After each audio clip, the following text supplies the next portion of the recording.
Important questions of ancient history। भारतीय इतिहास के विषय में जानकारी के कितने प्रमुख स्रोत हैं? अर्थशास्त्र की रचना किसने किया था? ऐतिहासिक घटनाओं पर आधारित भारत की प्रथम पुस्तक माना जाता है। राजतरंगिणी की रचना किसने की थी? संस्कृत भाषा की पहली व्याकरण की पुस्तक थी। मेगास्थनीज किसका राजदूत था? मेगास्थनीज किसके राज दरबार में आया था? इंडिका किसकी रचना है?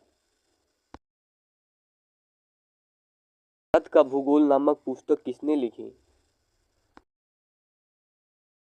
चंद्रगुप्त द्वितीय के दरबार में आने वाला चीनी यात्री कौन था?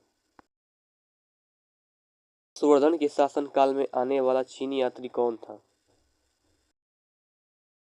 कंगयूर तथा तंगयूर नामक पुस्तकों की रचना किसने किया था? प्राचीनतम सिक्कों को क्या कहा जाता है? सर्वप्रथम सिक्कों पर लेख लिखने का कार्य किन शासकों ने किया था? पाषाण काल को कितने भागों में बांटा गया है? पूर्णा पाषाण काल में मनुष्य की जीविका का मुख्य आधार क्या था? लगभग कितने वर्ष पहले आधुनिक मानव पहली बार अस्तित्व में आए? इस काल को आखेटक तथा खाद्य संग्राहक काल कहा जाता है। इस काल में प्रथम पालतू जानवर रखा गया था। आधुनिक मानव को क्या कहा जाता है? आग की जानकारी किस काल में हुई थी?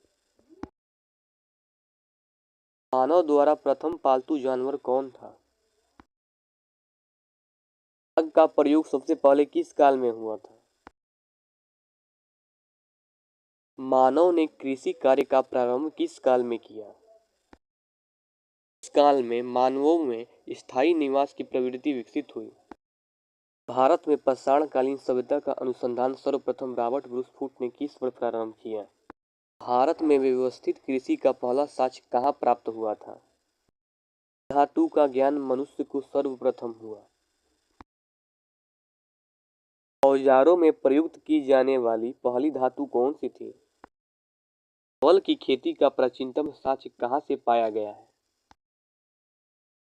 पहिए का आविष्कार किस काल में हुआ था? हड़प्पा की खोज कब हुई थी? हड़प्पा के उत्खननकर्ता कौन थे? मोहनजोदड़ो की खोज कब हुई थी?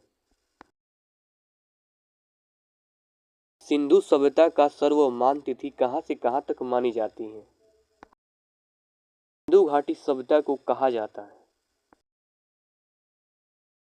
मोहनजोदड़ो को कहा जाता है।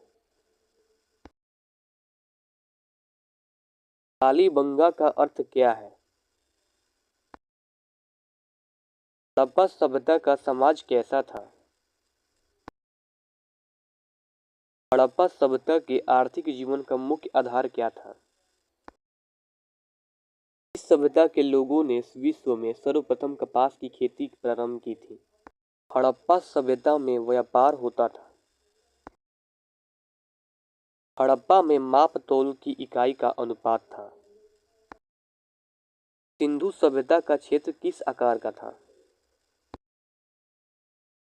सिंधु सभ्यता का क्षेत्र कितना था? सिंधु सभ्यता के लोग मुख्य रूप से किसकी फसल करते थे? सिंधु सभ्यता के लोगों द्वारा प्रयोग किए जाने वाली लिपि कहलाती है। लिपि में प्रथम लाइन कैसे लिखी जाती थी? लिपि में द्वितीय लाइन लिखी जाती थी। क्या इस लिपि को अब तक पढ़ा जा सका है? भारतीय इतिहास में कहां से कहां तक के कालखंड को वैदिक काल कहा गया है? वैदिक सभ्यता को कितने कालखंडों में विभाजित किया गया है? ऋग वैदिक काल का कालखंड कहां से कहां तक है? उत्तर वैदिक काल का कालखंड कहां से कहां तक है? मैक्स मूलर के अनुसार आर्यों का मूल निवास कहां था? भारत में आर्य सर्वप्रथम किस क्षेत्र में बसे? ऋग्वैदिक साहित्य में कबीले को क्या कहा जाता था? कबीले के सरदार को क्या कहा जाता था? इस काल में सबसे छोटी राजनीतिक इकाई क्या थी? कई कुल मिलकर क्या बनता था? ग्राम का प्रधान क्या कहलाता था? कई ग्राम मिलाकर क्या बनता था? विश्व के प्रधान को क्या कहा जाता था? कई विश्व मिलकर किसका निर्माण करते थे? जन या कबीला का प्रधान क्या कहलाता था? ऋग्वेद में जन और विश्व का कितनी बार उल्लेख है? If you want to learn more questions, watch part 2 of this video. If this video is useful for you, then like and subscribe this channel.